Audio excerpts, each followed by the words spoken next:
जय माँ इंद्राक्षी जय अम्बे। इंद्राक्षी धाम में दर्शकों आप सभी का हम हार्दिक स्वागत करते हैं। आज मोक्षदा एकादशी है और ये एकादशी अपने आप में बहुत ही पुण्य और पवित्र मानी जाती है। हमारे पितृ यदि नरक की यातनाएं झेल रहे हों, किसी भी प्रकार से उन्हें मोक्ष की प्राप्ति ना हो रही हो, इस एकादशी का व्रत करने के उपरांत उसका फल हम अपने पितरों को समर्पित कर दें। हमारे पितरों का उद्धार होता है और हमारे पितृ प्रसन्न होते हैं। नाना भांति से संचित हमारे जो जन्म जन्मांतरों में हमसे पाप हो जाते हैं, अपराध हो जाते हैं, उन अपराधों से भी ये हमें मोक्ष दिलाती है। बहुत ही उत्तम ये एकादशी है। आइए पहले आज का हम पंचांग देखें, फिर आगे की चर्चा करते हैं।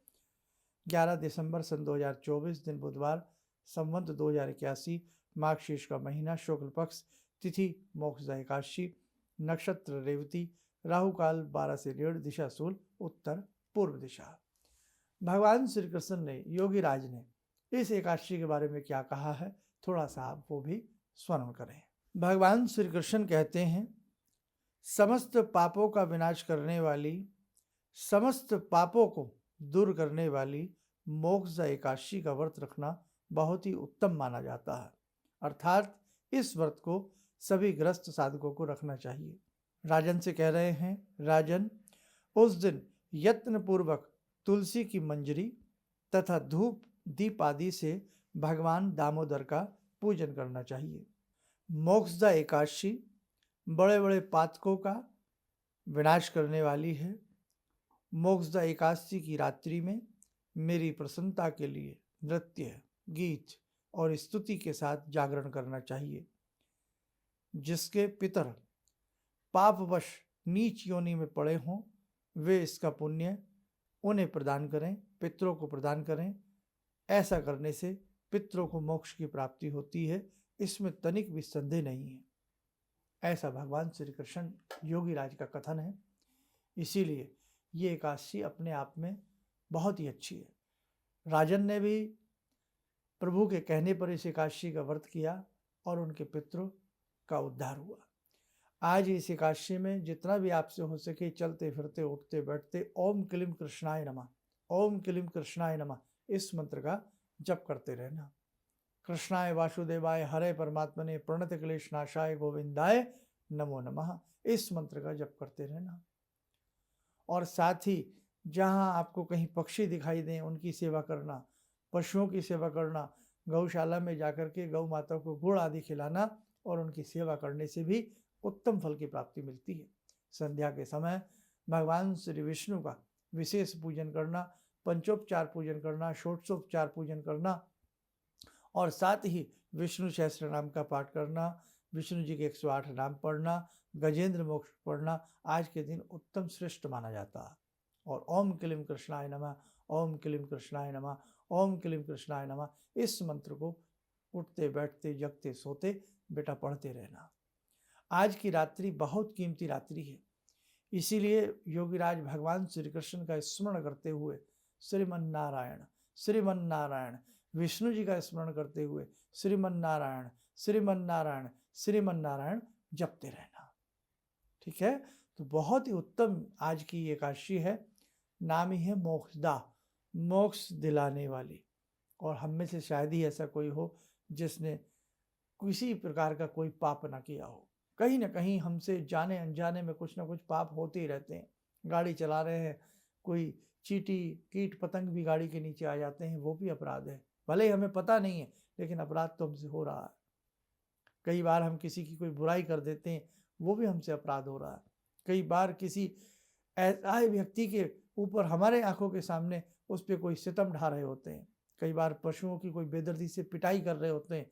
कई बार पशु कूड़े के ढेर के ऊपर खड़े हुए अपना पेट भर रहे होते हैं। गौ माताएं कूड़े के ढेर के ऊपर पन्नियाँ खा रही होती हैं, तो वो भी तो हमसे अपराध हो रहा है कि हम देख रहे हैं, हमारी आंखों के सामने ऐसा हो रहा है।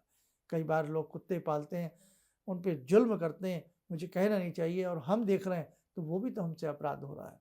किसी असहाय को मजबूरी में देखना और उसके लिए सहायता के लिए ना उसकी कोई मदद करना, ये भी एक बहुत बड़ा अपराध होता है बेटा। इसलिए हमें भरसक प्रयास करना चाहिए, जीव जंतुओं पर दया करनी चाहिए, और जो निर्दयी व्यक्ति हों, जो दया ना करें, कम से कम उन्हें समझाना तो जरूर चाहिए, है ना। और आज भगवान श्री कृष्ण से, भगवान श्रीमन नारायण विष्णु से, हरि से यही भगवान से कहें, हे प्रभु आपकी कृपा सभी समस्त धरा के जीवों के ऊपर बनी रहे, उनके ऊपर किसी प्रकार का कोई अपराध ना हो, हमारे पितृ हमसे प्रसन्न बने रहें, हमारे पितरों को मुक्ति प्रदान हो। बस चलते फिरते उठते बैठते बेटा श्रीमन नारायण जपते रहना। आइए समय हो चला आज की ध्यान साधना का। योगी राज महाराज भगवान श्री कृष्ण से आज की साधना में हम लोग जुड़ते हैं।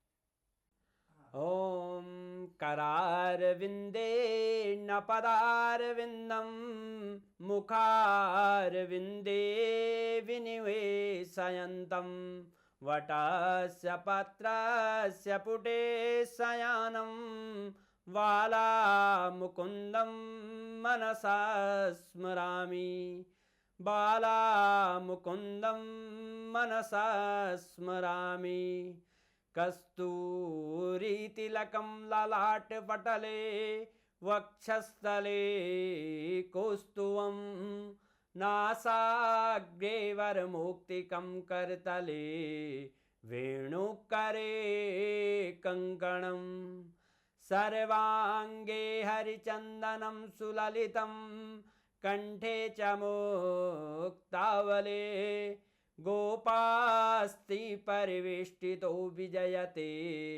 गोपालचूडामणि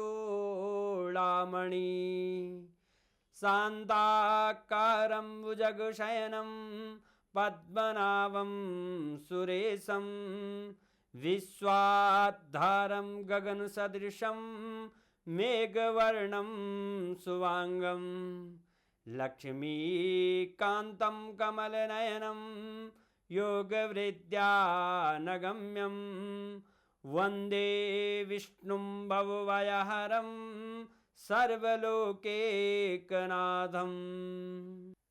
कवच बना लें, ध्यान करें, योगी राज महाराज भगवान श्री कृष्ण की कृपा हम सबको प्राप्त हो।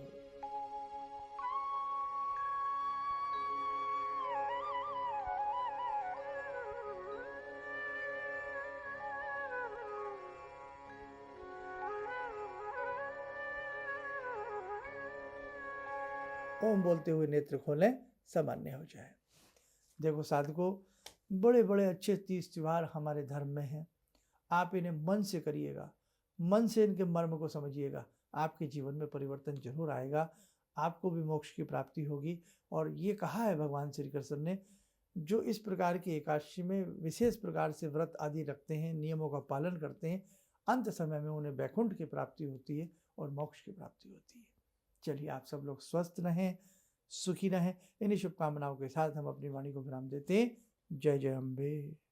शर्मा जी से करीब 5 साल से जुड़ा हूँ और उनके मार्गदर्शन पे मेरा परिवार और हम चल रहे हैं। चारों बेटा बिटिया हम लोग भी दिल्ली गए थे, उसके बाद जितने भी शिविर होते हैं उसे प्रोग्राम हम लोग अटेंड करते हैं और शर्मा जी के साथ हम लोग जुड़े हैं और उनके मार्गदर्शन पे हम लोग चल रहे हैं। और मेरी यही आप सब लोग से अपेक्षा है, सबसे उम्मीद है कि सब लोग इन्हीं से जुड़े और सही इस कार्यक्रम को बढ़ाएं और इन्हीं के मार्गदर्शन चले।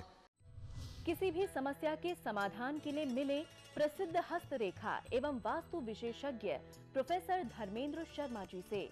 नोट: शिविर में भाग लेने हेतु एवं व्यक्तिगत रूप से मिलने के लिए कॉल करने का समय सुबह 10 बजे से शाम 6 बजे तक।